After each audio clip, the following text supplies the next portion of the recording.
Ladies and gentlemen, good evening. It is now after 6, so I don't have to say good afternoon. I can transition to the evening. So good evening, everyone, and welcome to this evening's event. An event that we've been looking forward to for a while at the Jamaica Alumni Association of High School. And I am happy that each of you is able to be here to share this moment with us. We'll tell you a lot more about why we're doing this and what we hope to achieve and who we have with us and that kind of thing in a little while. But we really do thank all of you for taking the time, whether you have come to the Footprints Cafe at 5 Belmont Road, Kingston 5, or you are joining us online via Zoom. We welcome you wherever you are. But this is the place to be on the 28th of August in the evening. And so we believe that this is going to be one of those important, epic events that will transform our nation and create something new. So let's see, it's up to us to see what we can do with what we discuss here this evening. So I'm going to invite at this time Mrs. Sandra Bailey. She will come forward. She is one of our elected members on the JAAHS, and she actually went to the Glenmuir High School. She's going to be joining us and covering.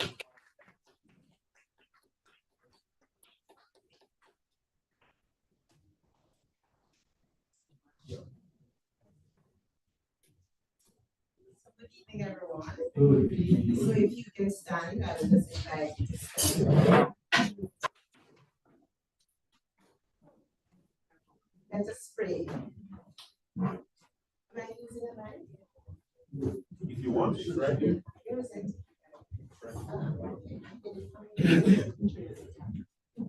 Are you using a mic? Yes, I don't use a mic. So let us pray. Heavenly Father, thank you for today. Thank you for your grace and mercy. Thank you for your provision, protection, and direction. I pray for all who are gathered here for this JAAHS Town Hall meeting, our panelists, members, and guests in this space and online. In our spoken and silent prayers, we pray for our children, many of whom have not been able to enjoy their childhood because of antisocial behaviors, abuse, and violence. We pray for our schools, the leaders in the education sector, parents, guardians, organizations who advocate for the protection of our children, and Jamaica land we love. It takes a village to raise a child, so we are here today, Lord, to play our part as we continue our deliberations to find solutions to mitigate and eradicate the negative behaviors that haunt our children and prevent them from thriving. Father, as we bow our heads to you in prayer, we ask that you guide our proceedings and be present in our midst. We ask for your forgiveness and help us forgive others. Be with us and our families. And when we terminate this event, take us home safely. These and other mercies we pray in your Son's precious name. Amen. Amen.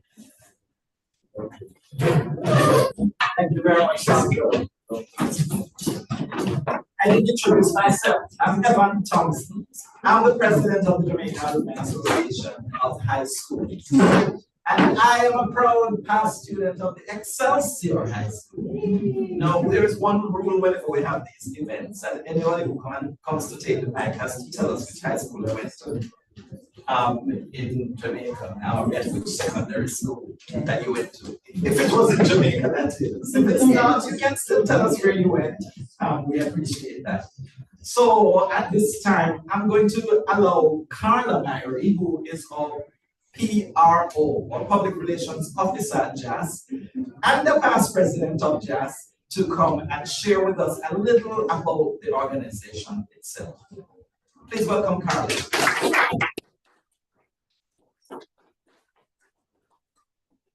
Thank you, thank you. Evan, Mr. President. Good evening, everyone. It's just so nice to see you all, panelists. So, the Jamaica Alumni Association of High Schools is an umbrella body for past students associations here in Jamaica. The association was established officially in 2017. However, talks started sometime in October of 2016 when about 7 representatives from past students associations came together and thought that it was important that we have such an association in order to accentuate or to promote or to assist the work of high schools alumni associations generally here in Jamaica. As you know, we have these strong schools and we have the not so strong schools. So coming together as an umbrella body, then we can learn from each other best practices, and also the intention is that we support each other.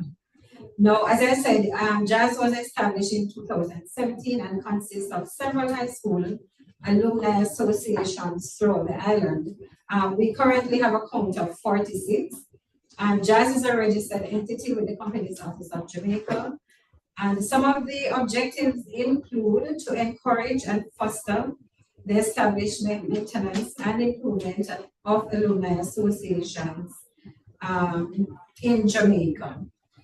To seek governmental recognition of the associations by securing adequate representation on national education boards and committees, and through these to establish and protect the rights and interests of alumni associations in Jamaica.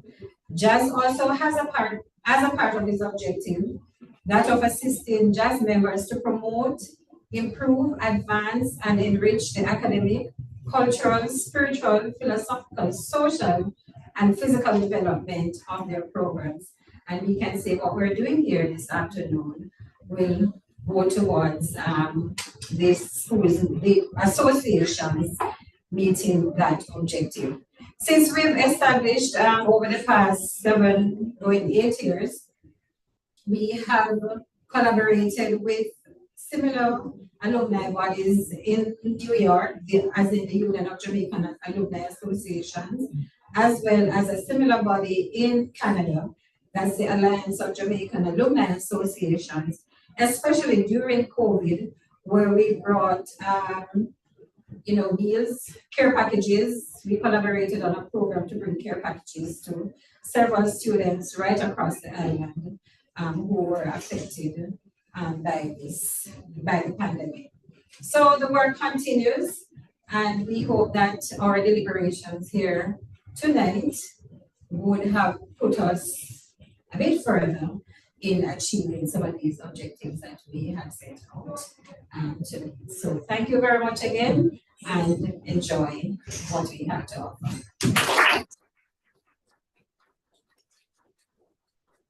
Thank you very much, Carla.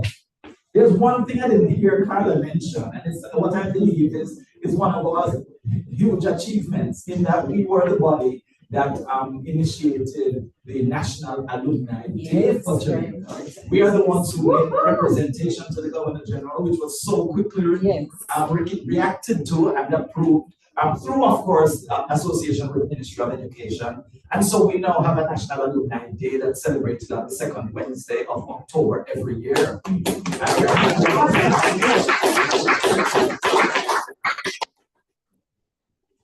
My task at this time is to introduce what we are really here about. You know that each of us, I believe, have gone through the school system, whether here or elsewhere, and we know that there are challenges that we've faced. Here in Jamaica, we have experienced some significant challenges over time. You know, when going to school, we know that sometimes you have fight in class or fight outside and children having conflicts with each other. It's not really something brand new that, you know, and you have conflicts among students in schools. However, in recent times, we have seen a kind of escalation and a kind of level of intensity where these brawls or quarrels or arguments or conflicts are concerned. And we are very concerned about the trend that has developed. We saw in newspaper articles throughout the course of 2023 and going into 2024, incidences of violent activities among the students. Sometimes it was students and their approach to their own teachers or members of the academic staff of the schools. But there are also those incidents, we heard recently talk about, violence being perpetrated against students from the schools, but not really within the school community. But we do know in those articles that there have been many activities as well, interpersonal conflicts between students that have even resulted in the death, stabbing, I don't know if I've heard of shooting deaths in recent times, but I've heard of stabbing deaths and other violent conflicts in the schoolrooms that have caused students to be hospitalized or having them lose their lives. Of course, families have to grieve at the end of this. School communities are grieving, our teachers are grieving, and our society in general has been grieving at the loss of students and the devastation of our school community atmosphere because of this kind of violence. Of course, we know that it's not really something that is developed in the schools themselves. We know that many of those persons who perpetrate this violence actually come into the school community and bring it from external areas into that community. And so there is that melting pot inside on the campuses of our schools that causes us to see this kind of activity taking place.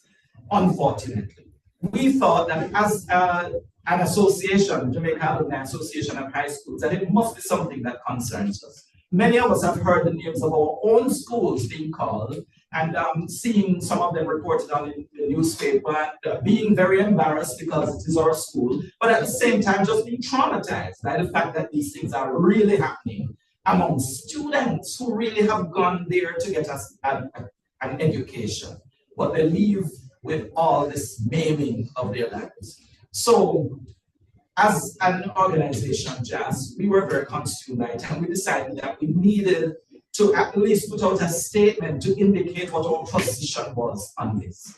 And so in April of this year, we developed a press release that was sent out, and it did receive some amount of traction, in that we were condemning the kind of violence that we were seeing, but we were also extending a call to all the various stakeholders who had something to do with assisting to correct that problem, to get involved.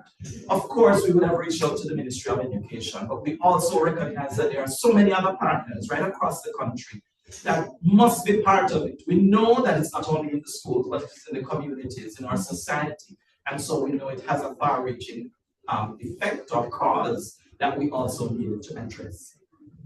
So this was the next stage in our deliberations. We thought that we would have conducted a town hall meeting from way back in June, and then it moved to July, and then we thought, now is the best time, just before the school term resumes, we bring it back to the agenda and ensure that as we move into a new school year, there is some kind of plan of how we can start to address this issue and at least look out for how things are developing in our schools. So this town hall came out of those discussions. We decided that we needed to do this, we needed to make it as public as possible, we needed to get to the table many of those persons who we believe could play a pivotal role in transforming the environment in our schools and making it much more positive and conducive to the learning process, which is what the students are really there for. So this is what it has come to.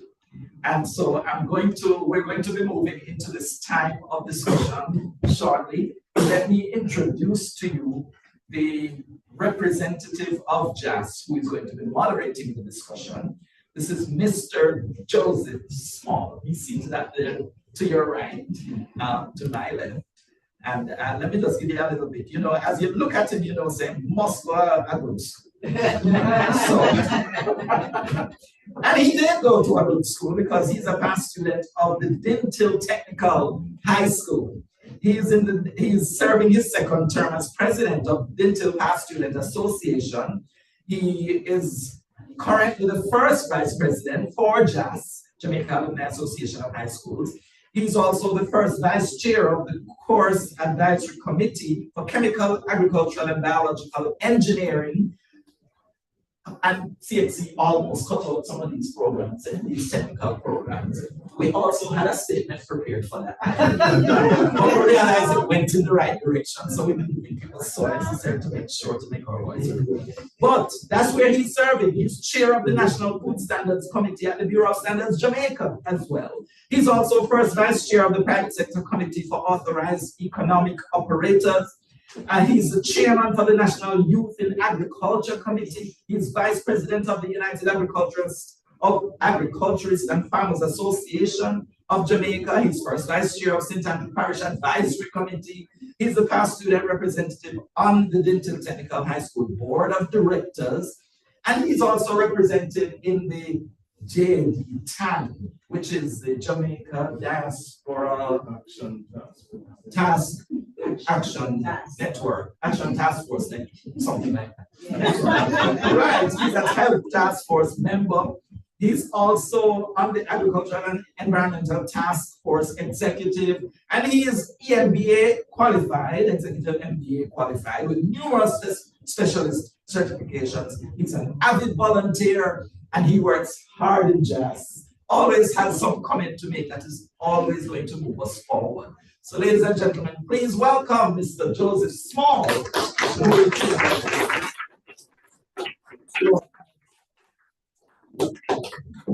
I didn't know he had all these accolades on his today. Thank you very much, President Evan. Good afternoon, ladies and gentlemen. Yes, Chapter 6, that's true.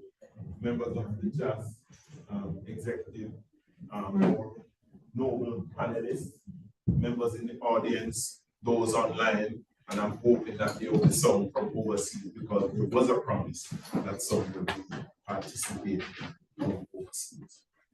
You know, when this journey started, and Evan gave you the meat of the matter in terms of the journey, and we decided to do this, I said to myself, I'm hoping that at least at the end of this, something will happen where persons will not say that we were a talk shop, but we came up with some actions.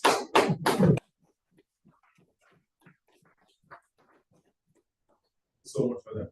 And we have an esteemed panel here with us this afternoon, this evening rather, who I'll introduce shortly. But I'll also say that we have some resource persons in the audience, and we'll call on them at the appropriate time as they add to the deliberations in this panel. Now I'm going to introduce to us the panelists. I'll start to my immediate left and go to my right. And when we start the deliberations, we go in the opposite direction. We're going to start to my far right, and then we end up on the left. Now, the panelists already know they have 3 minutes to deliver their message to us and those online. And then we have a question and answer session. So without further ado, I'll introduce the panelists. Now we have to my extreme left, Dr. Henry J. Lewis, and he's a social scientist. He's the executive life coach. He's an associate professor at UTech, and I suspect we could go on and on based on the bio I see, but we don't have a lot of time, so we're using the short bio.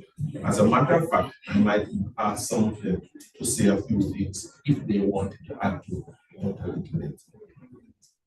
And we have Mr. Richard True, the man in the middle there, Director of Safety and Security from the Ministry of Education and Youth.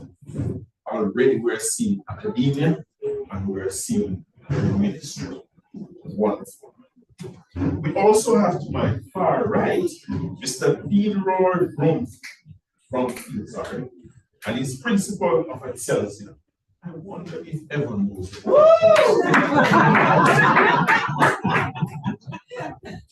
And we have with us Mr. Stuart Jacobs, and he's president of the National Parent Teachers Association of Jamaica. These people, I see them writing in the paper, I hear them on the radio, I see them on television, and we're honored to have them with us to share in the deliberations. There's a Sergeant Andrew Williams who we should have had, but unfortunately he's not here. And I hope not yet. He's Jamaican, is he? I want to also say that when we tried to put this panel together, we tried to have different organizations represented. And you know, funny enough, even the organizations that are led by women, they nominated women to serve here today. And we're not saying anything is wrong with that, but we're just sharing with you here and in Zoom Live that there has been a distinct effort to have various organizations represented, because we feel that the perspectives that bring about collaboration is even more important than a singular perspective. So without further ado, I will now ask Mr. Bromfield to come to the lectern and give us his 3 minutes, and then we'll have the question and answer after. Please take your pen and paper and make notes if you so desire, or recall your questions when the time is right. Thank you. Thank you, Mr. Smart. Good evening, ladies and gentlemen. Good evening. As I heard Mr. Thompson speaking on the matter, I said he must have heard my thoughts, but let me use my 3 minutes well. Violence in schools is something that we are very interested in the context of wanting to eradicate it. Violence doesn't begin in schools. And since I'm a school principal, you may say I am biased. When I think about violence in schools and in my experience as an administrator and as a teacher, I feel that, and I'm not a professional, a behavior science professional, but with some experience, I believe that violence occurs or has been utilized by persons, and I look at it from 2 sides. From the side of someone who feels that there are vulnerabilities in someone else, and I can take advantage of them and get something via shortcut. And from the other side, from persons who feel that violence is perhaps their only recourse, perhaps because they are ignorant, perhaps because over the years, the normal platforms have failed them. So they resort to violence. Violence in children is largely learned from their parents and from the other adults around them, and even from older children. And I am at a school that draws its student population from multiple inner city communities. So we are no stranger to violence. So we can easily identify the sources of violence. We can easily identify that it is here. But what has been very difficult is how do we treat with it to decrease. Schools have been successful in that regard, depending largely on 2 things. One, how they are organized and the quality of their organization and function. And related to that, but also external to that, the help they can come by. Beginning with past students, who are usually the greatest resources when it comes to dealing with anything within the schools. And at Excelsior, we are particularly grateful, not because my president is here, but because he knows how much the work of the PSA has impacted student conduct in Excelsior. It's mentioned that we haven't expelled anybody in 3 years, and that's because of it.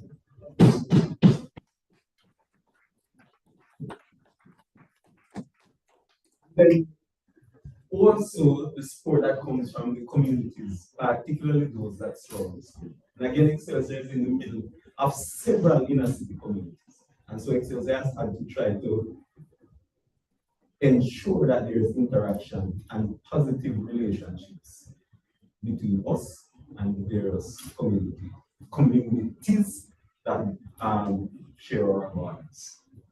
And so we Apart from that, internally, we try to put in place behavior management programs. We try to intervene. We try to see the child as an individual, because there's never a solution that can fit everyone. And very often, as an adult, we tend to look at children as if they are small adults, but they are children, and they are very different in outlook and operations. And so very often they are misunderstood. We jump to conclusions about them because we've never walked in their shoes. We tend to put labels on them. We say they are done, we say they are worthless. And even if we don't say so, we think so, and we treat them like that.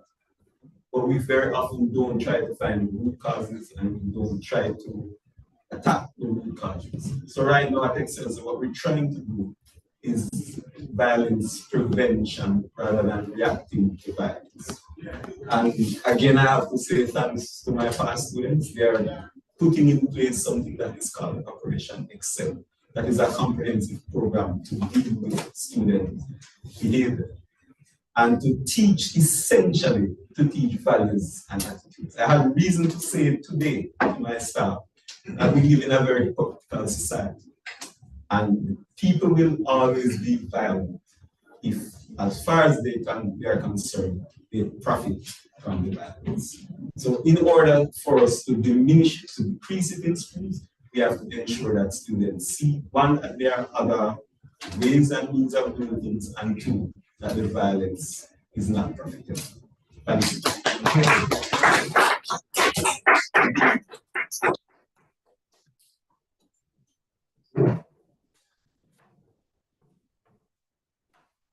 You know that we have a constraint of time, so I would say that we would probably take an extra half of each person.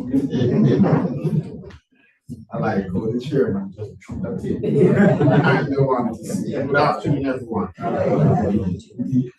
We have over 411,000 students in 1,009 infant, primary, and high school across 14 parishes.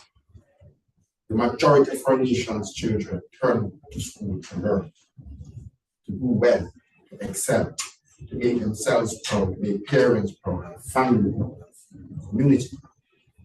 The violence we see in our school is not reflective of 1,000 children. 13 children will hurt children. The violence we're seeing in our schools is a reflection of the violence in homes and communities.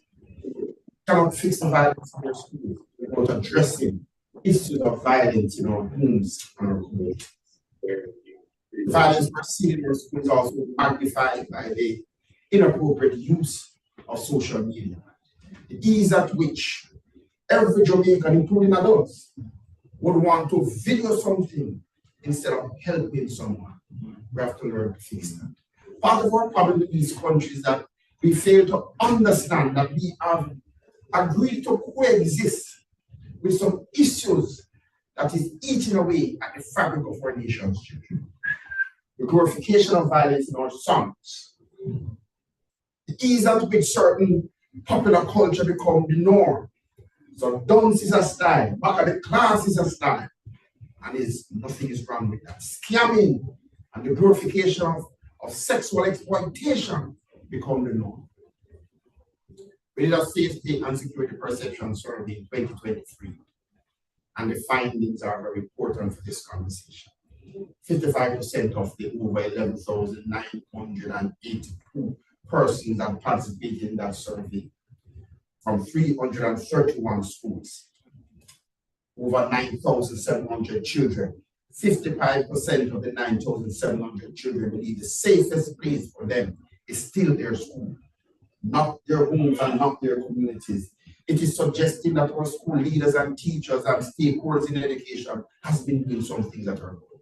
We want to bring to this conversation the challenges, but also celebrate our strengths and what that we're doing. And part of the problem is that we're not communicating that to our stakeholders. So I hear what we're doing in Excel, but who else knows? And how do we ensure that we are changing the narrative? Because it's not all move and move. The greatest threat to our children's perception of safety and security is not at school, but you know where? As they commute to and from school. Something is radically wrong with our transport or public transportation system that creates and fosters this culture of indiscipline. And we're not having that conversation. Is it because in some situation, some of our children, we drive them to school? The majority of our nation's children is subjected to a transportation system that makes them fearful of their lives. And parents understand that too, because parents understand that we're living in a time when they're not even sure if their children will come home safely. So the conversation is real. I want to congratulate your association as an important stakeholder, not just to be talking about this, but to finding the solutions. We trust that at the end of today's conversation, we are moving that goalpost a little much closer to possible solution. But I challenge you, colleagues, part of it must also be strengthening your own organization. We have 179 public schools, and you have 46 members. You're a young organization still, and we'll celebrate that. 2017.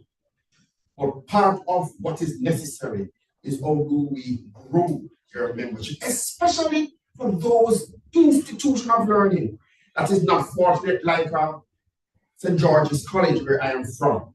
And many name brand schools inside this room. But there are so many of our nation's children that are interfacing. The place of learning is an institution that is not blessed with a strong past student association. How do we ensure that we're leaving no school behind, irrespective of where those schools are located? Thank you very much.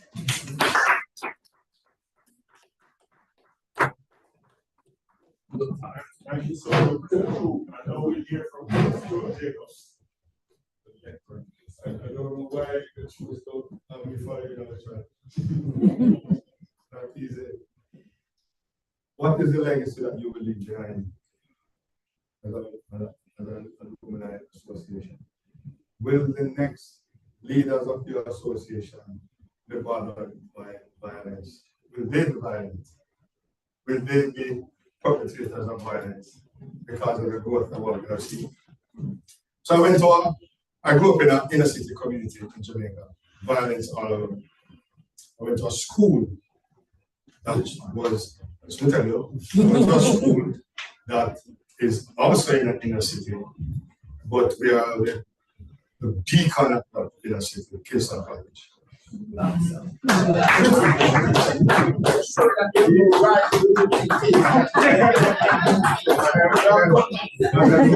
was pleased that my friend, Dr. Shupia, on Sunday, he celebrated 175 years. That we founded in 1850 by the Jesuits of Columbia.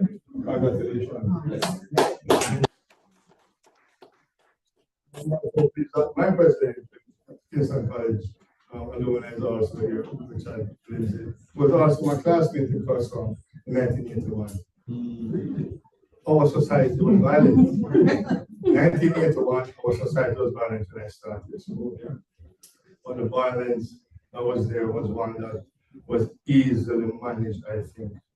We were able to reconcile, we were able to look at each other quickly and fix it. Why? Because the ethos, the growth of media and news was not so much in our face. Another thing is, one other thing that has created violence, I'm not going to delve too much into the regular that is there, the social media and the music. Others have covered it, and others will come to cover it. What kept a lot of us Jamaicans grounded was our civic pride.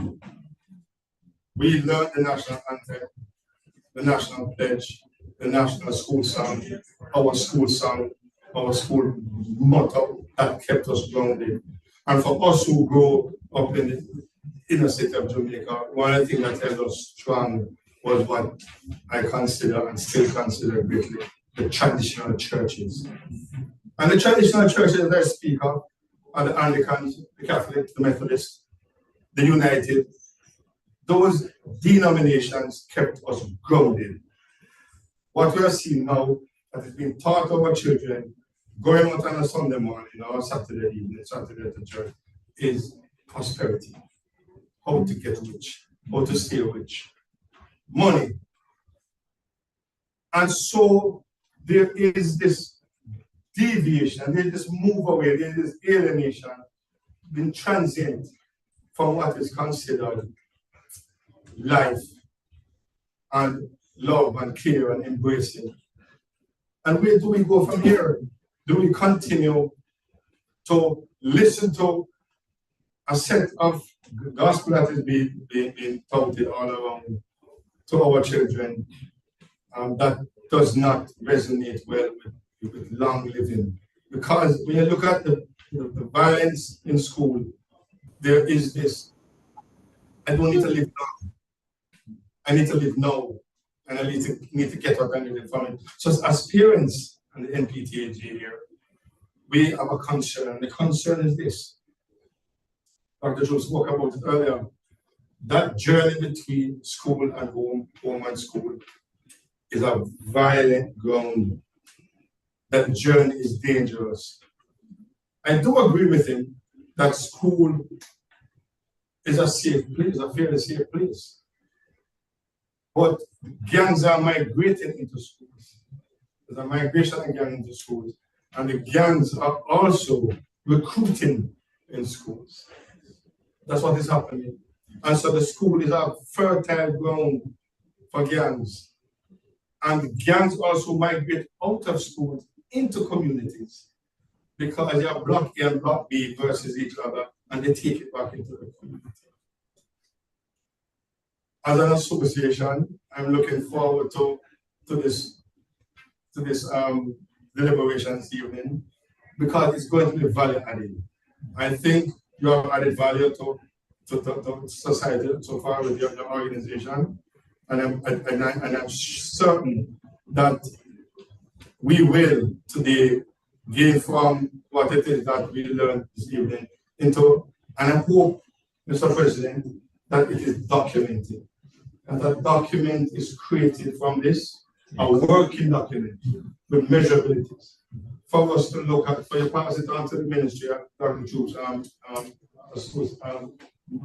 department, as well as also NPTAG, to look at it and let it be a working document going forward. The Ministry of National Security should also be present here, or at least get a copy of that document, because inside this room and on this panel today are brain cells that are experienced and have felt somewhat the brunt of crime, because parents more than anyone else, when violence reaches school, it bothers us.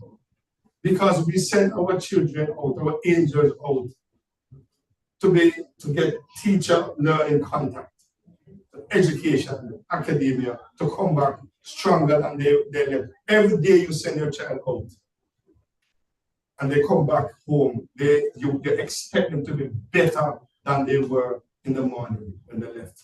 And you also expect on that great moment when you sit to watch your child graduate from high school or from primary school or even from infant school and tertiary, is that you have given them something that you probably didn't get, or your foreparents didn't get it, and you're giving it to them. Why should it be damaged? Why should it be delayed or derailed by crime and violence in our schools? And so the causes, the effects, but most important, what I'd like to get from it today are the results. What is it that we can do to prevent it? And what is it we can do to mitigate against it? Teaching civics in school, people preaching more about reconciliation and love and embracing life.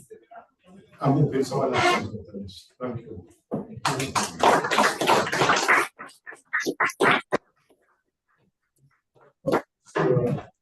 But Jacob, so we have the final panelists present to us. and there are some stimulating thoughts so far. I can see you're fully engaged. Dr. Brooks, good evening, everyone. Yeah, thank you for having me. As a researcher, data is important. And let me pause by thanking Mr. True, who I'm meeting for the first time. Spoken before several times, providing me with some data from the ministry. This is timely for me because currently I am working with two separate colleagues, one from Rochester University and two from Syracuse University, looking at violence in schools. And we needed this data. And there's some frightening revelation in the post-COVID data survey that the ministry conducted. What are we seeing? We're seeing that there is a serious problem with mental health among young people in schools, and we need to address it. What specifically? Males are exhibiting high rates of substance abuse. We are not treating with ADHD in schools. We are not treating with symptoms of oppositional defiant disorders. We're not treating with obsessive compulsive disorders. That's what we're seeing in males. In females, we are seeing an increased rate of self-harm, anxiety, withdrawal, and depression. This is what we're seeing. This is what the data is showing. And so we have to address it. So I want to share with you the two different tracks that or models that we're seeking to address the issue of violence in school. Before I get to that, I want to, and I just noted this, that is it that we have neglected or we have forgot to treat with the spiritual and the emotional hygiene of children? And I know that's not a term that you're familiar with, but you know what hygiene is. In one track, we are hypothesizing that we've seen a decrease in children showing empathy and compassion. With a decrease in empathy and compassion, what do you get? Hostility, aggression, and conflict, fights. High levels of empathy, what do you get? Kindness, forgiveness, compassion, and love. And we're hypothesizing that. We want to explore that. The other track, we want to look at violence in school from an ecological model. And what are we saying in this ecological model? We're saying that the child is an individual, but the child is an individual connected to others. And the ecological model identifies the interpersonal, where the family dwells, the institutional level. This is the school climate, teacher-parent interaction, and then the community, neighbors, and generally the society. We've heard it from my colleagues that children just don't become violent. Children model behavior. Children learn behavior. And so if we help children to model a different kind of behavior, different set of habits, then hopefully we will see some amount of reduced violence. And so I want this discussion to really explore without limits our thoughts, your thoughts on what you believe could be the causes, you know.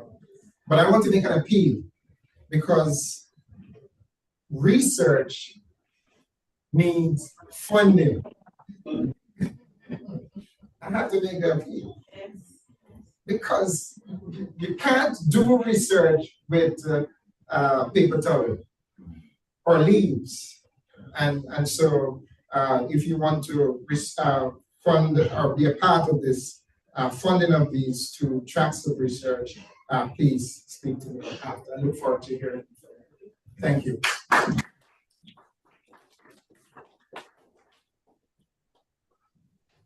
Thank you very much, Dr. Lewis, for your presentation, as we do all our panelists so far. I took some notes while they all spoke, and we know we're going to get into the question and answer session. And I want to take the moderator's privilege by asking a couple of questions, and then we open the floor for members in the audience and online to pose their questions as well. Bearing in mind that we do have a few resource persons in the audience, and we'll call on them hopefully as we go through this session. Now, I am told that online they are probably struggling to hear us. So let me see whether or not my check.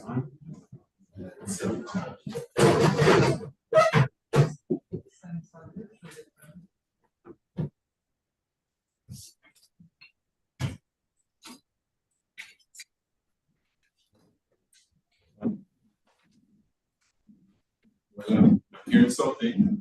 Are you hearing it better? I hope those on Zoom is hearing us better now. Yeah, No. I've been hearing well. He's been hearing. Oh, thank you so much for that feedback. Yes, definitely. As a matter of fact, I must make a statement here. I hate the word criticism, but I love the word feedback. And I think we must depend on feedback. Because in this new age, it's all about keeping people involved, interested, and survive. It's very necessary. And I'm hoping, and engage, yes. And coming out of all of this engagement here tonight, we're hoping that we will deepen the engagement. And this is the beginning of a journey. Let me start by asking a couple of questions of the panelists. And the last shall be the first in this instance. Dr. Lewis, you talk about two tracks that you're currently studying. And you're partnering with some other universities to obviously get to a particular point. Tell us a little more about what you intend to happen when this research is finished. I'm fascinated by what you have said thus far. If you could come and use the mic, please. Thank you.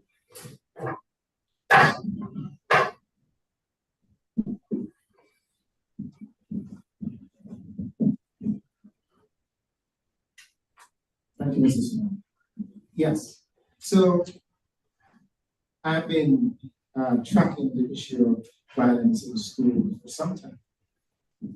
I met with the Minister of Education and Youth, Honorable Faber Williams, who in principle supports the study.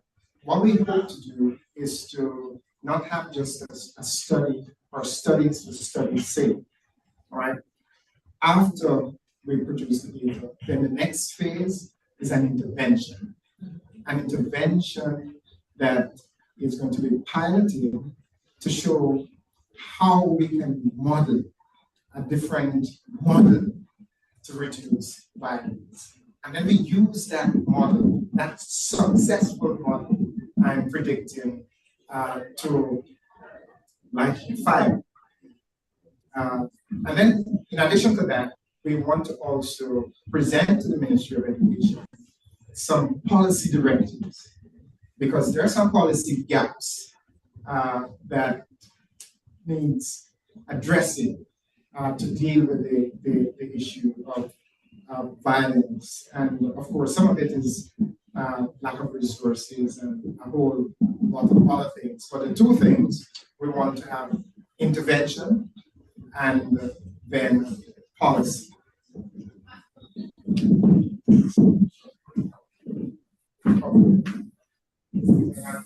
Thank you, Dr. Lewis. We're getting additional feedback that this feedback was not necessarily what they expected. And so we have to respond because it was violent to them. I am particularly interested also in the aspect of what are some of these psychosocial issues that we are seeing with the males and the females. You actually enunciated some of them, Dr. Lewis. So the depression, the anxiety, among other things, self-harming, that was stated. And we're hoping that the notes that we're going to be taking, and is being taken, right, will amount to some action plans and some partnerships that we are going to be able to use in the near future. It's going to be a continued journey. Again, we're doing well on time, but I'm still going to try to be careful. You know, we use this special resource, and we're going to shift to some of our other members and ask a question of each, and then I'll shut up and allow you to ask questions. Sir Stuart Jacobs, he spoke about a very interesting aspect of students leaving home, getting to school, and then from school back home. That journey is indicating to us is a treacherous journey and can lead to fear, trepidation, and sometimes experience of violence. Tell us, Mr. Jacobs, if you have any empirical evidence as to the extent of this issue, and if so, what can be done to address it? Thank you. Empirical evidence would be sometime about three, just before the school term closed, there was this a very serious attack on students in the transport center. And we have seen, and let us look at transportation in its full state. Because when our students are being transported by the taxis and the minibuses, the music that is played in the bus that begins in the treasure state of the journey, the conversation by adults in the buses are also very dangerous and violent at times. The behavior, the actual physical behavior of adults in these buses, these modes of transport, are also one that is exposing our children to clear and present violence. Solution, and NPTAG have spoken about it since last year in our press release, so going back to school, and we have repeated it again this year with our press release that was delivered today, is for government to seriously and deliberately look at a school transport system where the buses are designated just for children, with children music in it, with children conversation, with children conversing with other children, and that's the growth of alumni.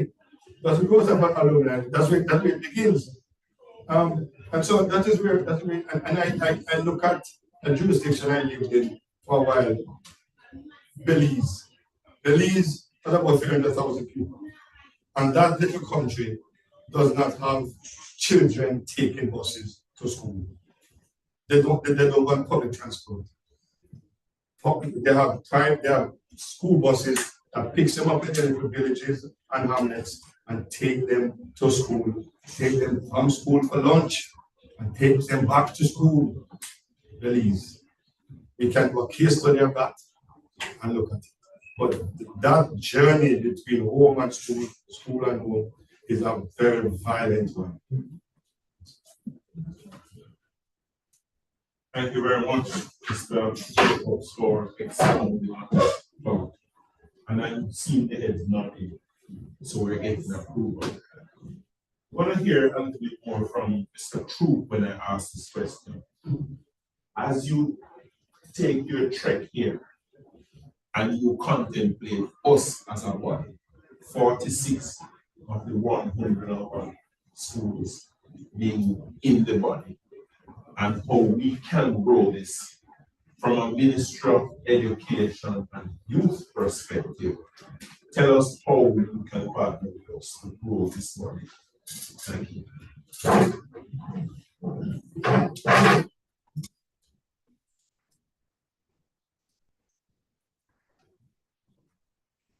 You know, the hard work has already been started. A few would have made a commitment to start. It only take a spark to get the fire to burn. So first of all, let's commend and celebrate the fact that you exist as an organization. And you represent an important and strategic partner in education. Not just as an individual association and individual school, but as a collective of past student association. I want to commend you. So clearly moving forward for us as a Ministry of Education, for my own unit, because your conversations around school violence, is that I know the responsibility to make sure that you are critical to look moving forward. So there's a number of things in the pipeline that we would want to be sharing with immediate effect. So for example, on the 16th of February, we had invited Sir Thompson, not in his capacity as a chair, the president of the association. I'm not even he was the president. I knew he was the president of the association at Excelsior, because the man was just so boastful. It was a sad occasion, but I could understand why he did what he did. At the funeral service for my beloved friend, Mrs. Betty and Blaine, the man I spoke to someone. So, Principal, you have been proud of him.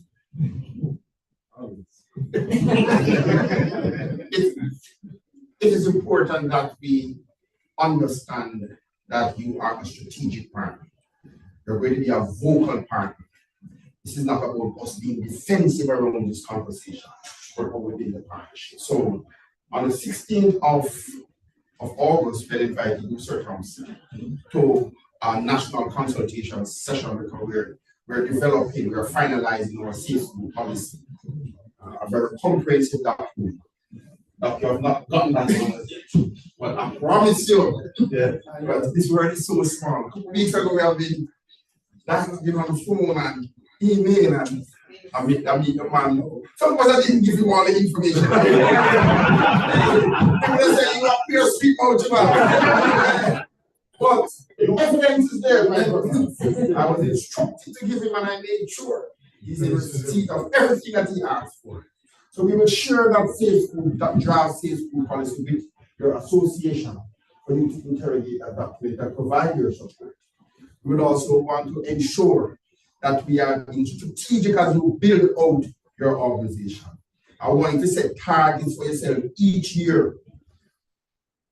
How many membership you are growing each year until you reach that place where you're comfortable with membership.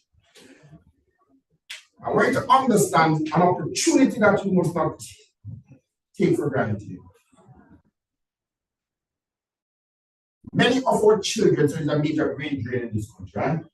Many of our students who do well academically, unfortunately, go overseas and study and stay overseas because they're working. But can I tell you, apart from the fact that they love Jamaica and they visit Jamaica as often as they can, despite the violence, they love their high school even more. And so we have to find a way as we build our local membership, we also pay strategic attention to our membership in the diaspora and forming chapters in the diaspora and ensuring that that broader membership buys into our vision. So when we talk about that, a national school bus program, that's my big baby. It is not only for us to be looking to the state to make it possible, but what are other creative ways of funding such a venture? You know, do we, I'm not a finance person, but do we create a bond for mobilizing such resources and hold the state accountable to be managing and maintaining a program? The sky's the limit, colleagues. And I want, before I see what I just want to say to you, look here. Do not be daunted by what you are committed to do as an organization. As small as you are, impact can be made.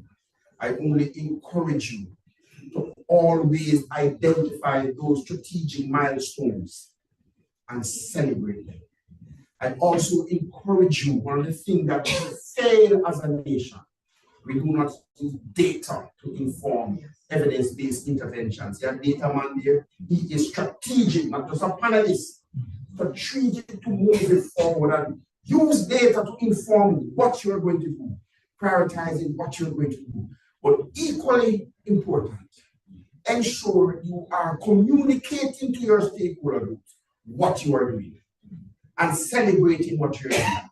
Because too often we define Jamaica as just pure doom and gloom. Yes, and we do not take enough time to celebrate our small victories. And it's on the small victories that we will continue to grow and to become strong. You have my full commitment and our ministry's full commitment to your endeavors. Please write to us, let us know, so that we can ensure that you remain a strategic partner. Yeah? Thank you.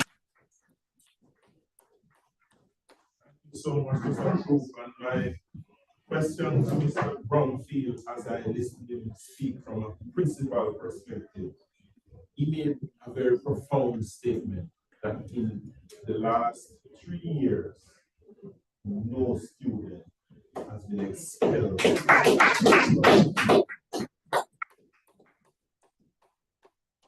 And I know he also said that numerous neighboring communities are of a certain type that would be suggesting that the resources human capital he gets from there should have some problems. Tell us a little bit about any particular program, whether it be a mentoring program or otherwise, that is allowing you not to expel any student. Thank you.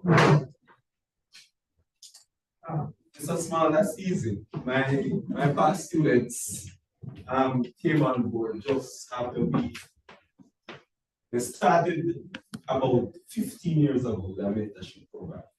And it worked well, and then it died away. And then just coming out of COVID, they returned in, can I say, in force.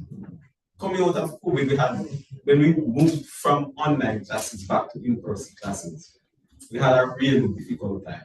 I suspect that was the same for almost every school. And that's one of the reasons why we know that school is a safe space. Because when we got our children back, it was very clear that many of them were not in safe spaces.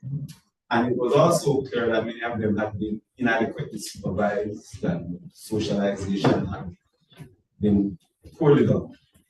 And so the past students came on board and did quite a number of layers of intervention, mentorship, working with the extreme students and general motivation of students.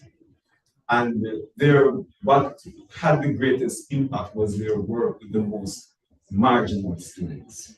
So the first thing we did when they came on board is to give them about 25 students who were either about to meet with the personnel committee of the board or had met with the personnel committee of the board and were being threatened with expulsion by the end of the year. So they worked with those students. And by the end of the year, I remember very clearly, only one student was not a successful candidate. And that student was pulled by his parent and placed in one of those facilities where they did that kind of timeout and then came back into the system and failed away. But from then on, they have been doing this kind of work and with our children. And every week they are in school, they are meeting with various sets of students, and they're helping them to navigate life. Let me put it like that. Because in our school, quite a significant number of our students don't have the home support that is necessary for their success. And so, as I say to people at Excelsior, those of us who work at Excelsior have to be very sure that they're helping the children, because many of them have no other recourse. So Excelsior is a school that where the students are highly dependent on their teachers and on the other adults both for academic purposes as well as for social. And I suspect that is replicated in a large number of schools throughout Jamaica. Not all of us are like St. George's or KC or so on. I consider Excelsior like a middle of the road school. And I'm quite aware that there are several schools that are in a worse position.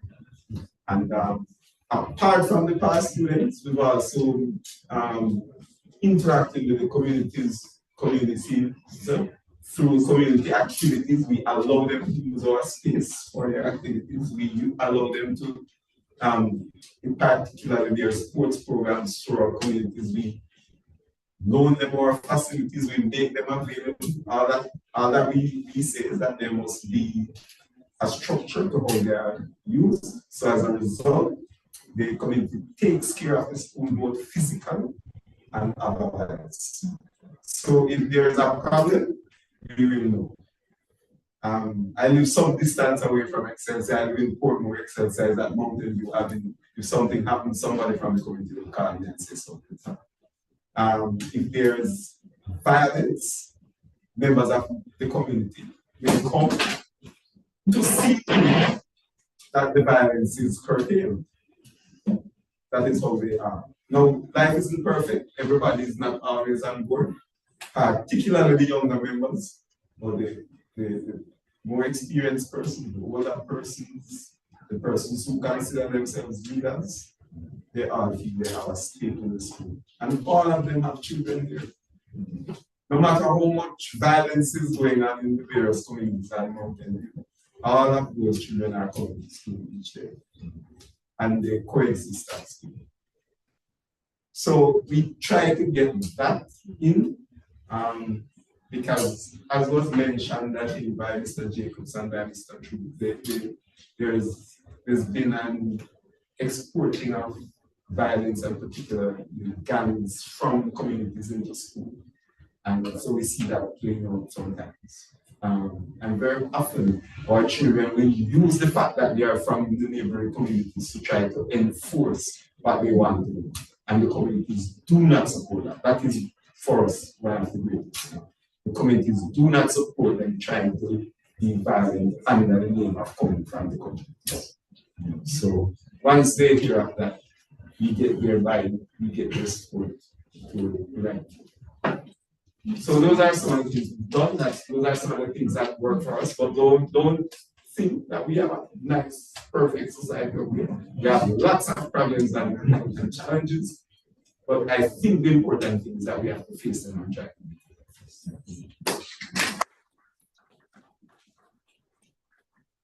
Thank you so much, Mr. Brown. a man pregnant with ideas. Remember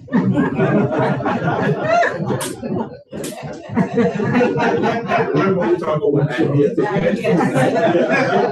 That's the song. I will have to finish. I think you're changing course.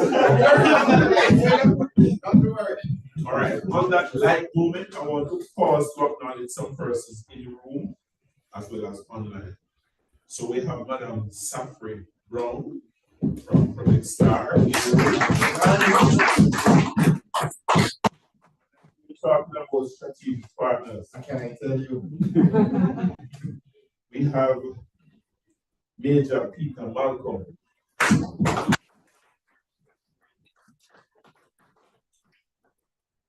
We have Jeremy Johnson from Passion and Purity.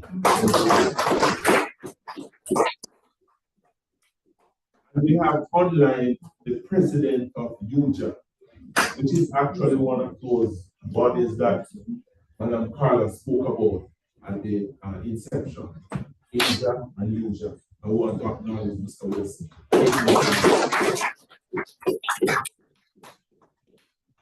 At this juncture, I'm going to open the floor or open the mic if you want to say that for members in the audience or online to pose questions. Okay. I'm seeing an indication from Madam Carla that there may well be a question from our Zoom participants. Yes, there's a question coming from Claire Hosan.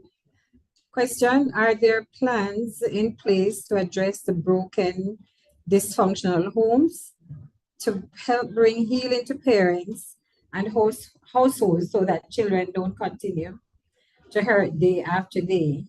There's a saying, hurt people hurt people. Children are wounded and hurt and have to go to school and learn with those weights and with anger, feelings of rejection, lack, abuse of all kinds. How do we expect them to hold in the anger forever? Anger will explode and is very deadly when it does. Addressing behavior is never going to solve problems. The problems are coming out of the hearts. When hearts are healed and people are secure in love, they will not hurt anyone. This is a national problem. The churches are ill-equipped to help because they themselves do not know the love of a Heavenly Father. Lack of fathers in homes have resulted in many issues, example, insecurities in children. But to ask the question that you asked, are there plans in place to address the broken, dysfunctional homes to help bring healing to parents and households so that children don't continue to hurt day after day? Thank you, Madam Carla. Thanks to the participant on Zoom. That was a very long question. But I'm sure our panelists and the resource persons in the room may well be able to give a response. So I open the floor to our panelists and our resource persons in the room who want to take it first. Anybody want to our first bite at it?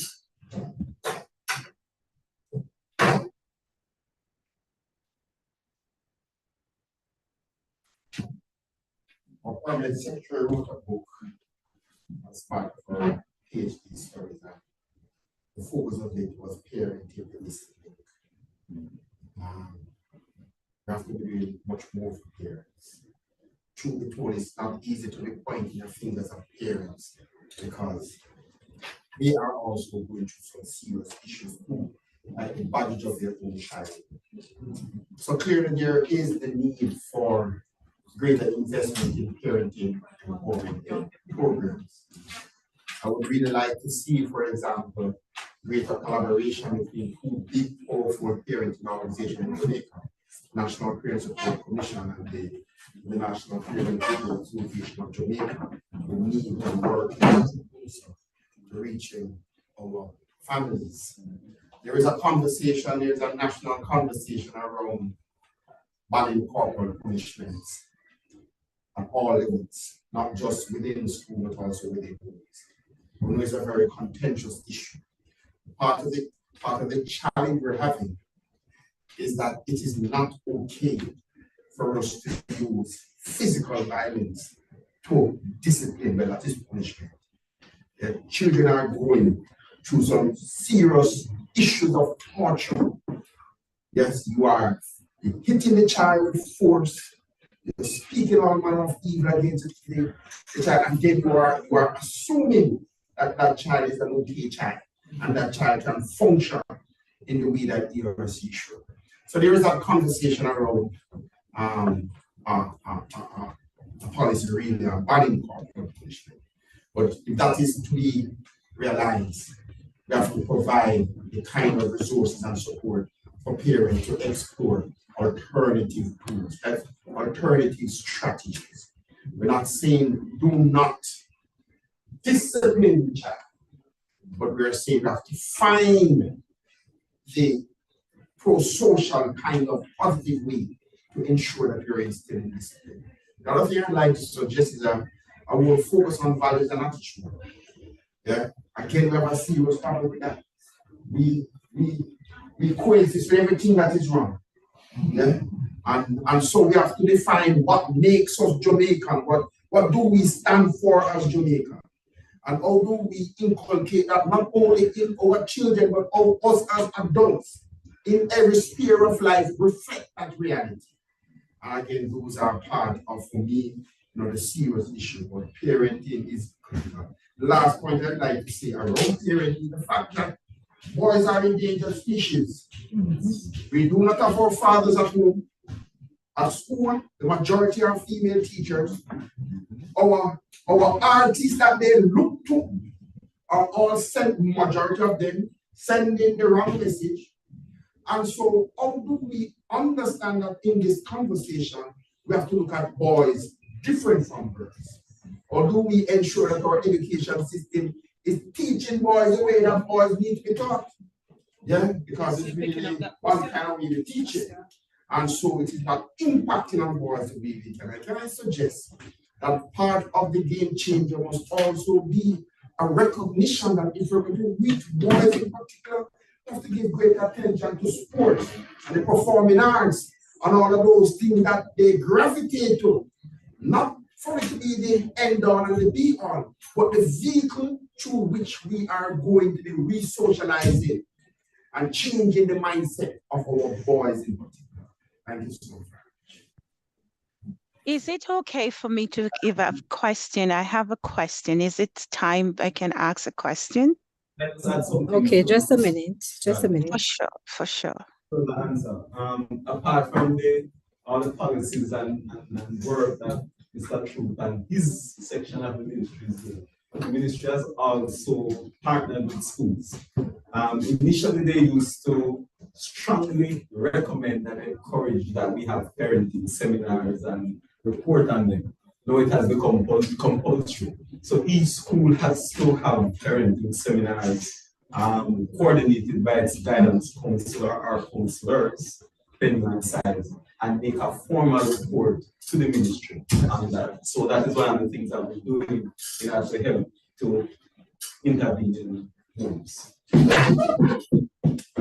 Additionally, what the NPPAJ does is to try and institutionalize PTA as best as possible to support the workshops, as well as we go in and do better parenting workshops and seminars.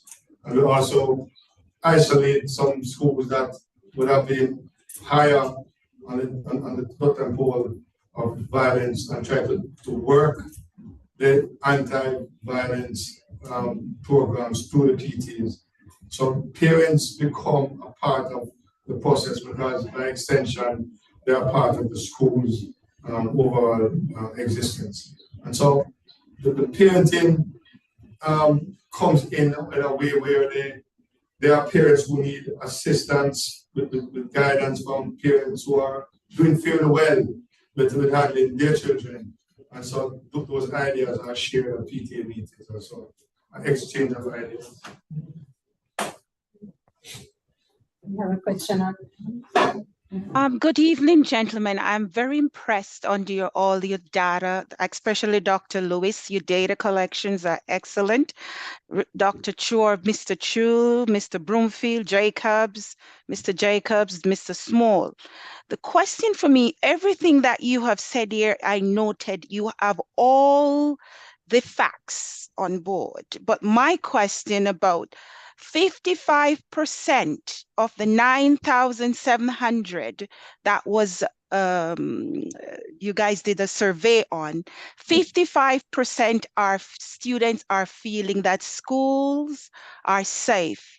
What about the 45%, which is huge, that we have not addressed, that they are saying schools are not safe?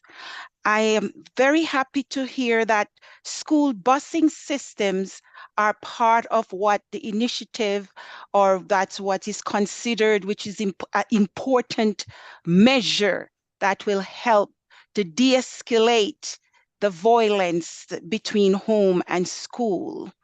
However, my concern is you guys have all the things that is happening to them. You have it, you know them. I can read them out, which is too much time. But what are we doing about that 45%? Because our babies, these are our future children. What are we doing to reach them, for them to be part of, say, 100% of the 409,000 students from basic level to high school? We're asking you, please, let us all from the diaspora, because I'm from the diaspora. I'm in Canada, Alberta, Canada. And I've been in the school busing system, managing, training, all that stuff, plus all the other stuff I've done over the years, 35 years. I've left Glenmuir High School. Dr. Scott is one of the best principal I had.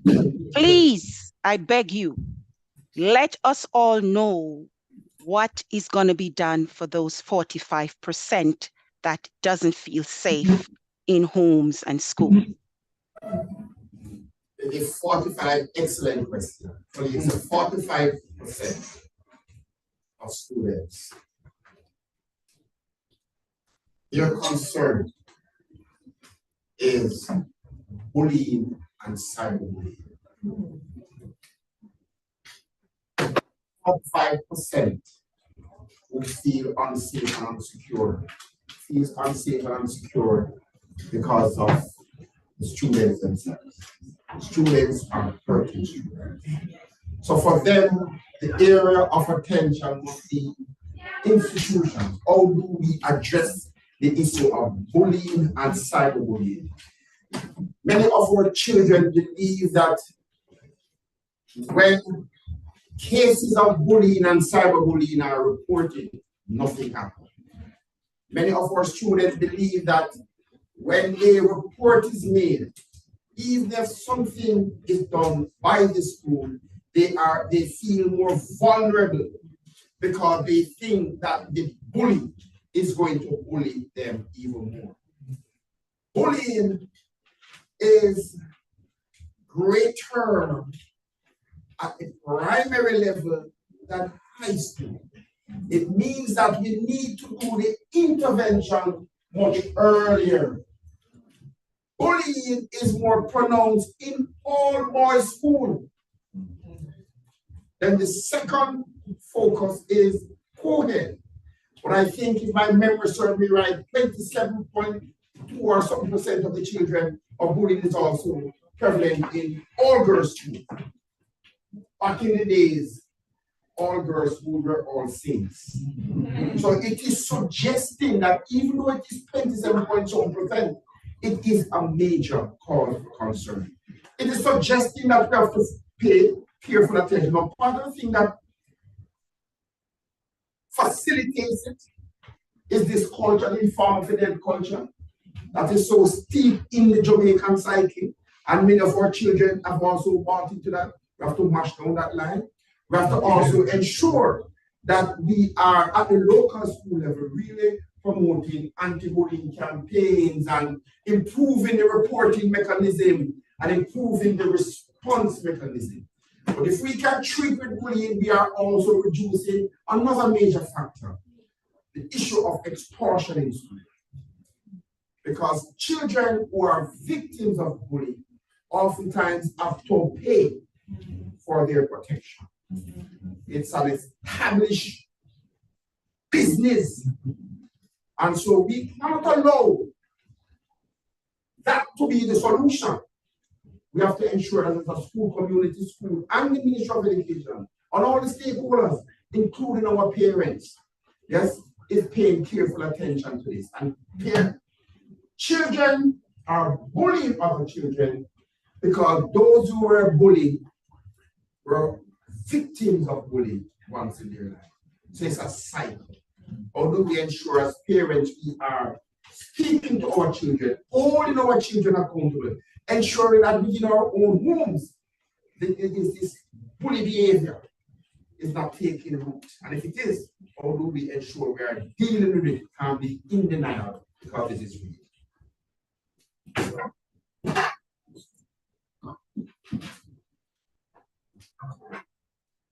I want to thank you for that question. And that's exactly why the research that we are going to be engaging in is important, because we're concerned about the 45%. Let me add to Mr. Troop, since I've been eyeballing the data, I can tell you the prevalent infractions for suspension, there are 5.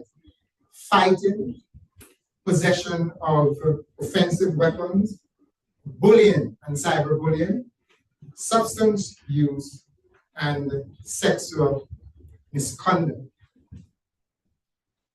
I've been looking at the ministry's policies, and Mr. Troop will have to correct me, but I've been looking for a model for the future of schools in Jamaica. I haven't seen it. And so we need to devise, what does this look like? I have 5 I want to share.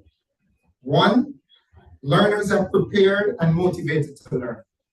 2, teachers are effective and valued. 3, learning resources, including curriculum, are diverse and high quality. 4, schools are safe and inclusive. And 5, education systems are well managed. Thank you.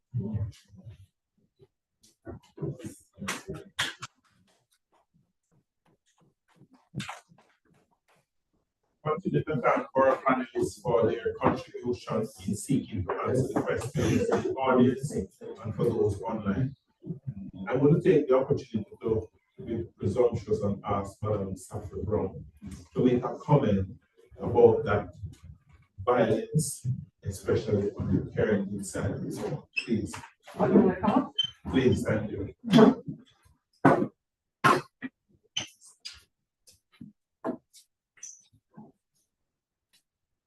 Evening, everyone. Evening. I'm not sure where I'm looking. Oh, if I come over there, right there. I want to talk to the gentleman behind me. So I think, you know, it's been really, really interesting listening to everybody today. I want to commend Mr. Broomfield and Excelsior, because I think what you've done, you know, it sounds really, really simple, but we know it's not. 3 years of no expulsion in the school that serves young people from all sorts of communities is an amazing feat. And, you know, the work that you would have done around the mentorship, understanding the issues around the family structures at home and the need to provide that additional kind of support, I think is really what you're seeing. And I love also the work that you're doing around making sure that the communities have access to your resources, right? The school assets, because many of the communities that these young people come from have no assets, right? We talk about the need for sports, but they have no sporting facilities. Meanwhile, there's a wonderful school right in the middle of the community with sports fields, right? And so I really want to commend you. But the same kind of work that you're doing in schools has to happen in communities where young people are coming from. Children don't change their behavior the minute they walk into school, right? They transfer that behavior because it is something that informs who they are and how they operate and how they think and how they reason and how they communicate. And so the issue has to go to the community. The work that Project SARA is doing in a number of communities involves the community doing planning based on what their issues are. And in a number of the communities, you know what they've identified as their number one issue? It's not employment or unemployment. It's not poor infrastructure. It's not low health outcomes. It's weak family structures. And we've rephrased it from poor parenting to weak family structures, because it is not fair to call it poor parenting when parents are trying their best. Many of them are trying their best. And what they don't have is quality systems of support. And so this family structure is weak, not by their own doing, but by the same fact that as a society, we have not put in place what it is they need. Dr. Lewis spoke about the ecological model, which talks about individual relationships, community, societal, right? And they all inform the other. And so we have to make sure when we're looking at how we address issues with young people in schools, that we understand the context that they have to deal with within this larger ecosystem. Societal has to do with things like policy. What we want to do is we want to make sure that we reduce vulnerabilities. Children are vulnerable and have high risk when they're traveling far distances to school. Okay, so if we know that, what is the solution? Is the solution a transport system for students? Is it that we stop placing children so far from their homes? What is the policy decision around that? And then within the context of how we expect young people to behave when they're going to and from school, well, that's kind of community informed. That goes back to norms and values and attitudes. Parents identify and families identify they need support. We spoke about issues around drug, substance abuse, attention deficit, self-harm. These are not things that most people are equipped to handle, right? All of us think about, well, where are the resources that we get when our children are faced with issues. Oh, and I forgot to say, I didn't go to high school here, but I'm a proud Arden parent.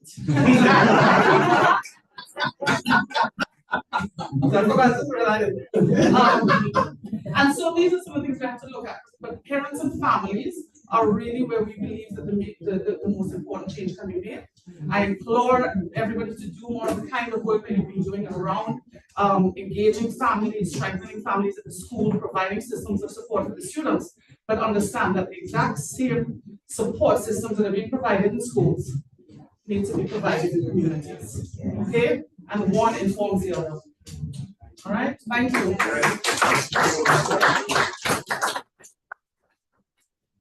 I think this is a very rich discussion, and if we're not careful, we stay here all night. Now, I want to pause to acknowledge Mr. Godfrey, who is with us. I'm not sure I remember the title, the correct title, but if you just want to say a few words or add to the conversation, please go ahead. Share your background. Good evening, everyone. I think the format title is more pointed for this discussion than the presentation. So I am a former clerk of the courts. I served the parishes at different points in time of St. Thomas, Trelawney, St. James, Hanover, and Westmoreland. For the times that I was in Trelawney and St. James, Hanover, and Westmoreland, I worked chiefly in the children's courts, where I conducted prosecution for children that were in conflict with the law, or circumstances where children were found to either be in need of care and protection or found to be uncontrollable, whatever that means. And I think, and I'm also the president of the Cornell College Old Boys Association, Kingston chapter, and I'm the immediate past president of the Cornell College Old Boys Association. And I think it's a very interesting situation because schools are now being called upon to do so much more than just teach math, English, social studies, and so on. We have reached a place in society where I have to agree with you. We do need the interventions in society, but we are now in a circumstance where we are not really seeing the interventions in society. And so this whole reculturalization and this re-socialization that our country needs, until something else happens or until something gives, the schools are going to be called upon to, offer this socialization and this reculturalization. So on the one hand, we've heard how this can be done by getting the schools to, sorry, the communities to buy into the schools through, you know, having programs where you involve the communities, such as adult learning, such as sporting programs and so on. And also from the other end, in equipping students to kind of bring back what they've learned in schools into the community. You know, whatever soft skills, things to do with social graces, deportment, and so on. So it's really the fact that, you know, teachers are called on to be, you know, counselors, conflict resolution experts, judges, parents, and so on. So it's a tall order, but that is not why we are here as past students associations, you know, to kind of add value to schools and to the students' lives. Because what I've found a lot of times with children, you know, both in my capacity as being Old Boys Association president and a prosecutor, is that a lot of them are lacking not just a father figure, but they're also lacking love. And it's very interesting to see how the outcomes with children improve when they see that there is someone who actually cares about them, someone who actually is looking out for them, and someone who is really wishing for their well-being. I've seen a child in a particular parish being out of school for years, just running up and down the market. The child comes to court unable to read, unable to do any kind of mathematics. And there was a period of months that the child was not getting to go to school, you know, until the next school term came around. And just by the judge assigning work to the child from month to month, the child, you know, started to improve and so on. And each time that the child came to court and, you know, we would pick him up and so on, you would see the pride that he felt, you know, that he was improving, and the fact that there was someone who, you know, who cared and who found importance in his improving. So, you know, discussions like this are very important. You know, we all have our pens and papers and devices, and we all draw best practices, you know, from each other. The other day we had a meeting of JAAHS, and the coordinator from the Excelsior Past Student Association for the mentorship program, you know, was there, and you know, there was so much thing that I think that I could take and replicate. And so, you know, it's just the understanding that, as the Governor General says, you know, there is nothing that is wrong with Jamaica that cannot be fixed by what is right with Jamaica. And so, you know, we just have to stay the course and put in, you know, all the work that we can. Online, I was just asking if there are police officers assigned to all 179. So I think that's not true, but I know that there's community safety and security departments in all divisions, and there are officers from that community safety and security division that visit school on a particular roster. They're their point of contact from the JCF point of view. So I don't know if I've answered the question. Yes. However, there was a time when school resource officers would have worked from schools, at least 2 officers. Because of the personnel constraint, that policy shifted to officers being assigned to schools. The Ministry of Education and we have been in dialogue with the Ministry of National Security to revisit that approach. We have identified 40 high schools that we believe that the SRO should be physically present in the school. And there's a reason for that. Because many of our children are from communities with serious trust issues with our police. When our police officers are in schools, not just to respond to crisis situation, but changing the mindset of our young people, engaging them in meaningful conversation and programs to to ensure that we are building this trust between community, police and our students. So it is a recommendation that is being considered, and we are hoping that that is going to be done. But as we are now, police officers are assigned to high schools and primary schools, provide that level of oversight. But we think them being there physically, every day, interacting with students and staff would make a profound difference. Thank you so much, Mr. True. Sorry, the person also asked about social workers. Are social workers assigned to the schools? We have social workers assigned to our 7 regional offices. So we have about 2 or 3 social workers assigned to the regional offices, and then they will support our schools. There is a call for social workers to become another level of support to individual schools. As a ministry, we have been making the point until that is realized, because it requires budgetary support. We are advocating for when schools are filling vacancies like our deans of discipline and our guidance counselor, that they also consider engaging social work trained individuals to bring that level of technical expertise to the space. Yes. Thank you very much, Mr. True. I do believe there's a question from President Evan here. Yes. A couple of comments were made earlier. I heard Ivan mention it, and Saffron Brown also spoke about sports. And I wonder, it's often said that if the students are more engaged in things like sports and uniform groups, that it would pull them away from that activity as well. I know we have somebody from the Jamaica Combined Cadet Force. Maybe he could speak a bit about whether he believes that the uniform groups do assist. And then I know that Excelsior has a strong sports program. I know KC also does. And many other schools do it.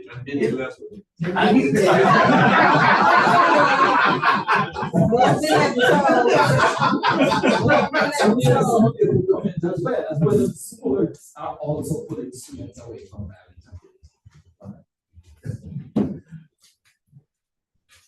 Good evening, ladies and gentlemen, and for those online as well. Lovely discussion, and thanks so much. Yes, I am Major Reverend Peter Malcolm. I presently serve as the chaplain for the Cadet Force. But of course, I have been a unit officer. I am Old Marian. Yes. 295 years.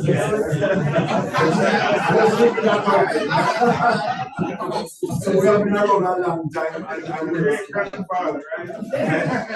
I will say this: I've been a cadet officer for 40 years. I was a cadet myself at Ulma, so I've seen both ends of the spectrum, from being a cadet to being an administrator, now at the battalion command level, and now at the forces headquarters level.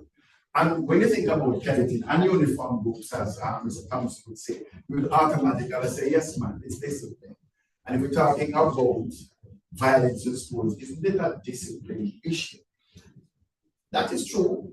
And of course, if you go to the objectives, the aims and objectives of cadet training, to give mental, moral, and physical training to youth, and as such form the character of each, to enable them to make a good start in life, to instill in them the principles of service to fellow man, and to school, and to firm, and to country, and well, at that time it was the queen, I guess it's now the king. Yeah. But it's just that to instill discipline in young people.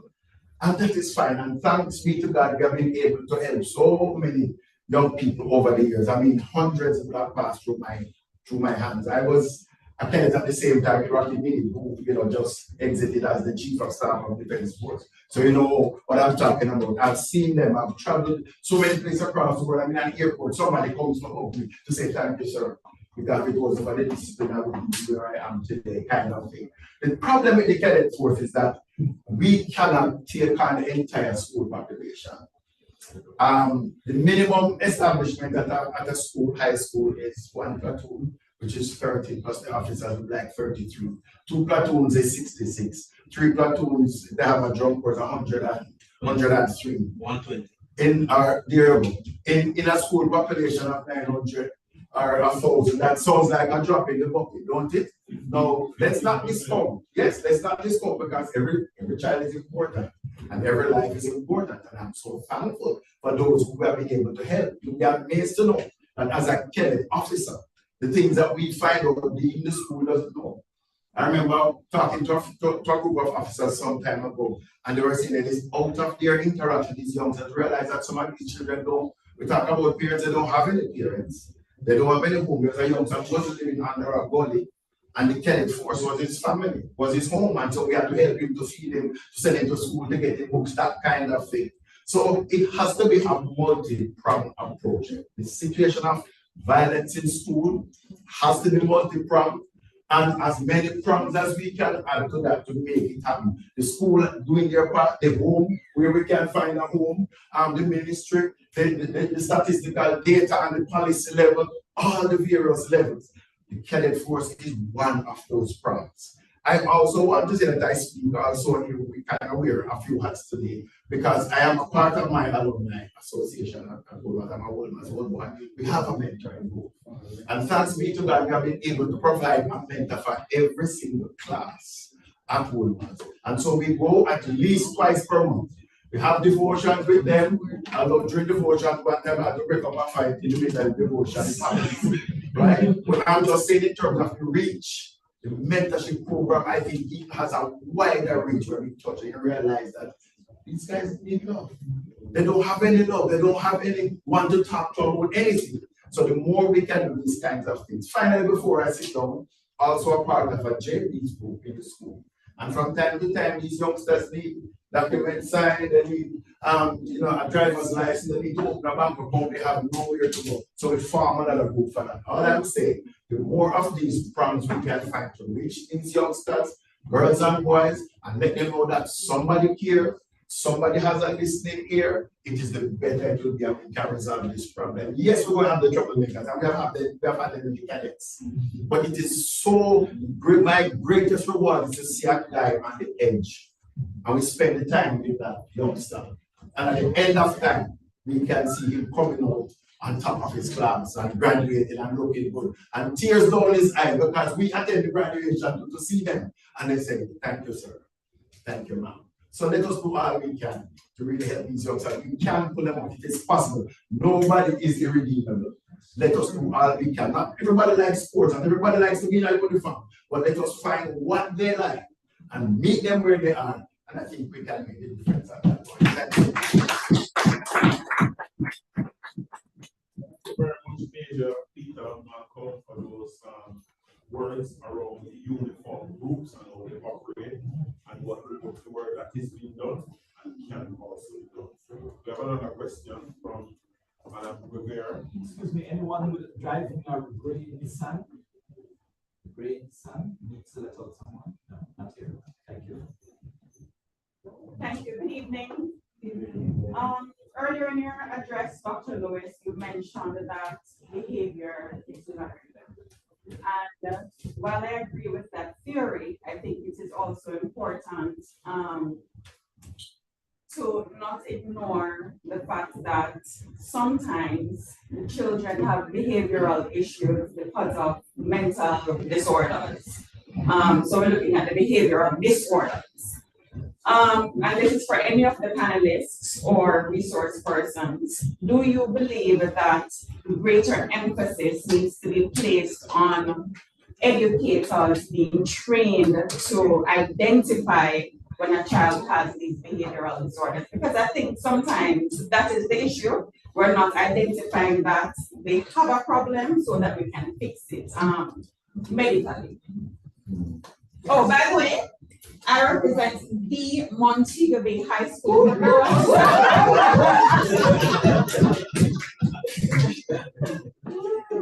Panelists or resource persons, anyone want to take that? Simple answer, a big yes. I did mention some of the mental health and why they're missed because teachers are not trained to pick them. The level of training for teachers is essential.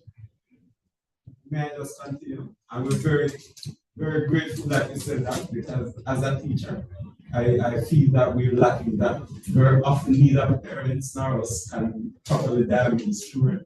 And if children aren't properly diagnosed, it means we're probably giving them the wrong treatment. And we found that quite often. And especially since time has gone on, I've been teaching a long time. As time has gone on, we realize that we have children with several kinds of disorders coming into regular school, in a regular classroom. A few months ago, we had a young man that erupted. Thankfully, I had a strong guidance counselor who is very calm and who is quite used to that sort of thing. He had to physically hold it down for about 45 minutes while he went down. We had to then take in the parents and demand that an assessment be made. We found that he had severe issues, and the ministry stepped in and helped us in that regard. As someone that checks on him, often the guidance counselors had to go to his class and speak to the children because they were not really wanting to accept him as part of their group. So I mean, I just say that to say how very often how misguided we often are as to what's wrong with our children. So that would be really, really good. And I just want to add, and since this is not a talk shop, to have this training is not difficult. I volunteer free of cost to have just a simple training for any teacher who would like to spend some time knowing at least 2 disorders. How does this? Beautiful.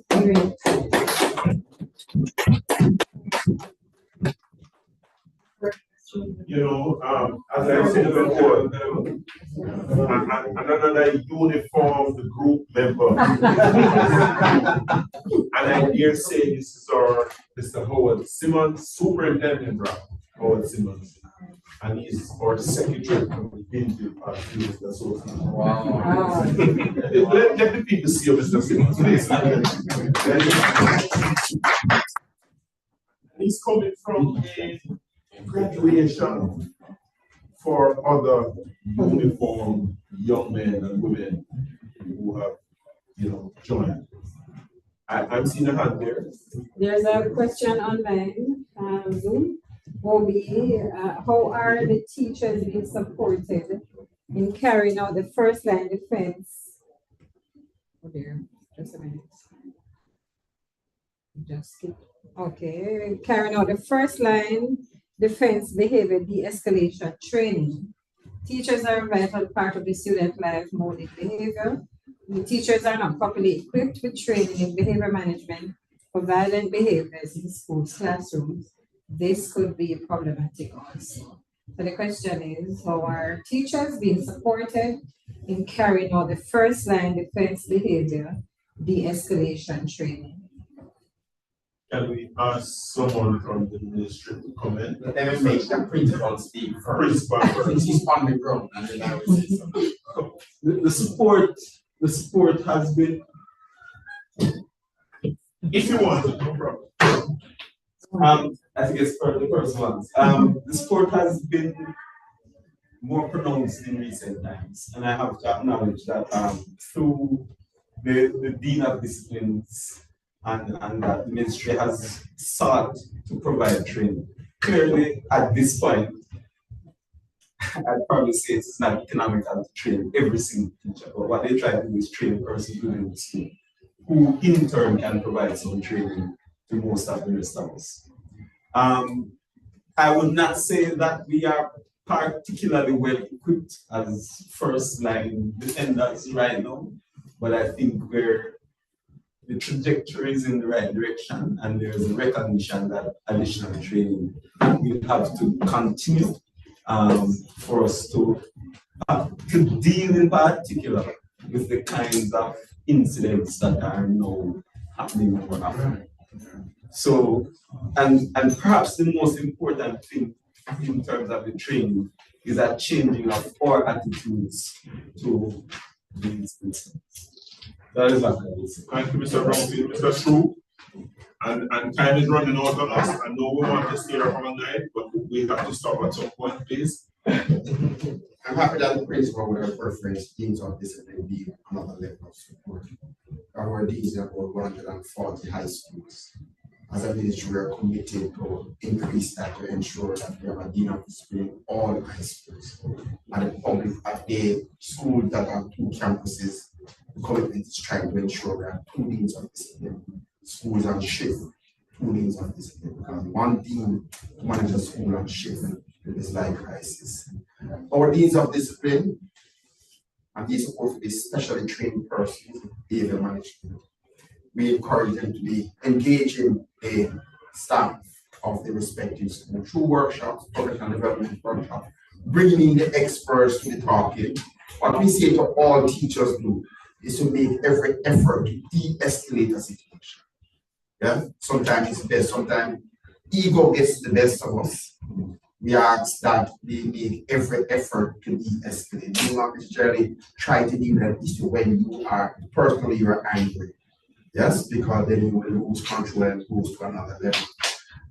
And so the early intervention is key. I think one of the things we have been pushing for is better classroom management. Because sometimes if we treat the issue from very early, before we reach crisis situation, we are better able to deal with what is the presenting behaviors. And so that's something that we have been encouraging our principals and staff to be doing, or will be, share better classroom management techniques to our schools, and we have been encouraging our teacher training institutions to ensure that they're also looking at this particular issue. Do we need to have a different kind of training program for our teachers in the 21st century, to how to better manage these presenting behaviors? Thank you. Thank you very much, Mr. Joe. So we have our secretary and our assistant secretary working hard. One is in-house and one is online, documenting what is said here and the action plans that are going to come up. I want to introduce Mr. Jermaine Reynolds to you, and he will say a few words around what we're trying to do going forward. Mr. Reynolds, please.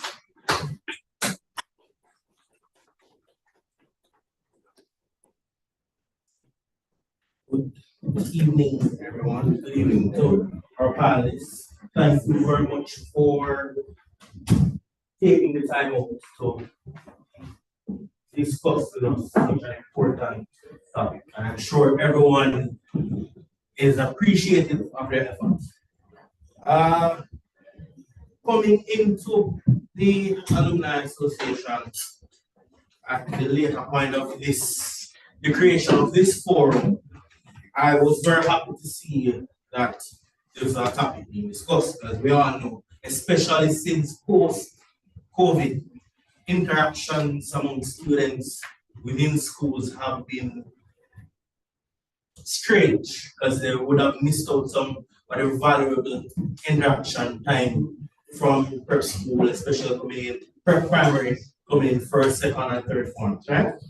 Now, going through the entire discussion that we have here, there are some key points that came up in the discussion, and I will share some of it to the president and other members of the association.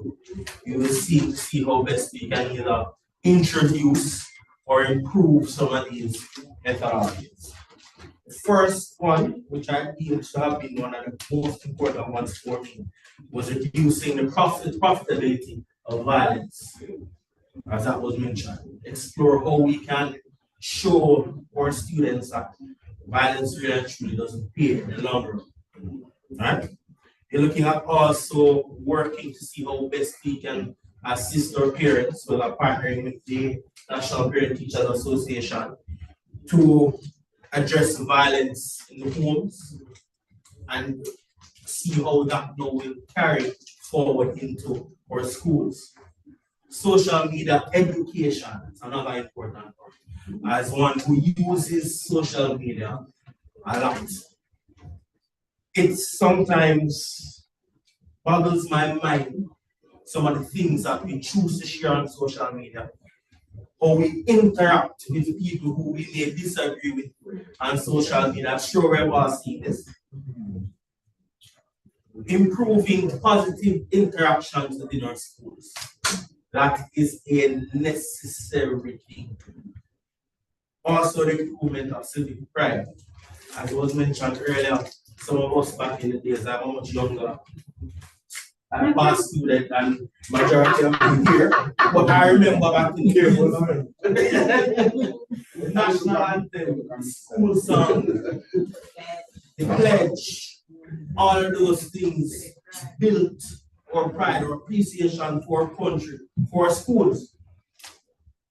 Dealing with the psychosocial issues. The establishment of a strategic partnership, and this one is important, Mr. Chu, with the Ministry of Education. The exploration of the national school system, a transportation system for students. How we will expand JAAHS. That is also important. Out of 100 schools, only 40 members know. Definitely have some work to do there. The building of diaspora membership, including our past students or alumni who are overseas, everywhere in the world. As we know, every country in the world you go, you will find a Jamaican. Mentorship, improving that. We all know schools that have a high or major mentorship program from the past students who have a track record of being better performing schools. And also engaging the community around those schools. Excelsior seems to be our forerunner so far. We should all take that and see our conversation. How did he get it done? See how best we can improve that for all our schools. This so far is some of the major things that we got from this forum. And I'm sure the President will seek to establish some more things that we can get these ideas going, see how we can improve our association and improve our schools and our country. Right? And thank you very much. This was my 2 cents. We're not going to be discussing much more as implementation time now, right? We're going to put things on the ground to make sure that we can effect these changes. Thank you very much. All that's left for me to do is to say thank you for all of us who participated, those who were here, those who were online. Thank you so much for joining us and for staying the course with us until now. Thank you, panelists, for sharing this time with us. We do have some gifts for you, but I hear they were not yet delivered, so we're going to have to give them to you afterwards. So we'll make sure that we know how to find you, so we can WhatsApp them to you.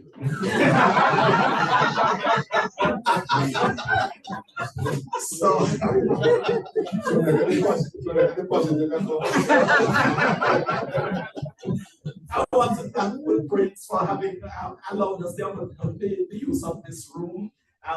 It's getting kind of up now. It seems like the AC got turned off, but we have some refreshments on the outside that we all partake of afterwards. They're waiting on us. They get kind of getting cold now. They've been there for about half an hour.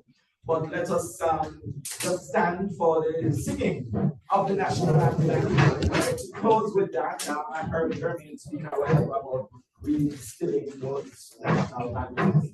So the national anthem is how we will close.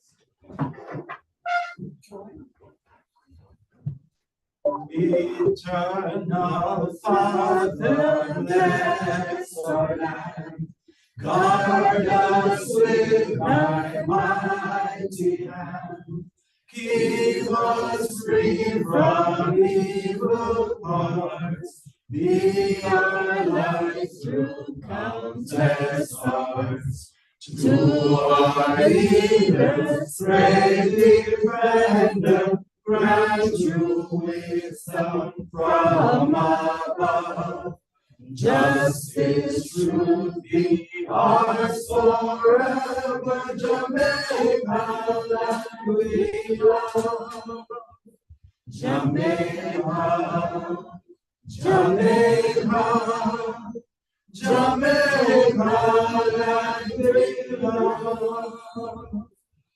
Teach us through respect for all. Stern response to duty's call. Strengthen us the weak to cherish.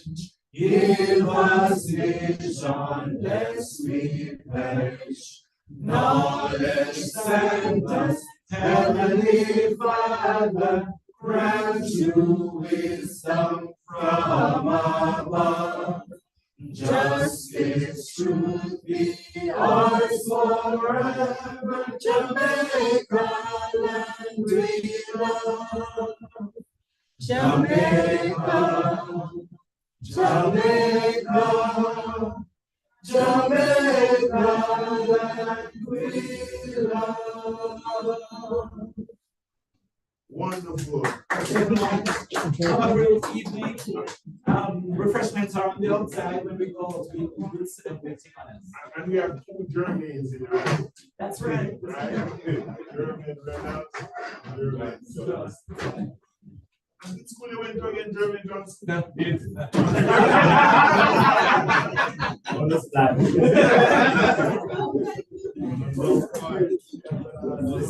This journey Right?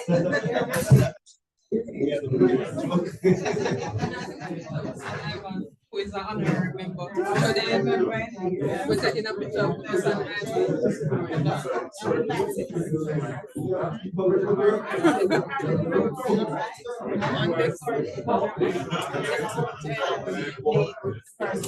how many people are out there?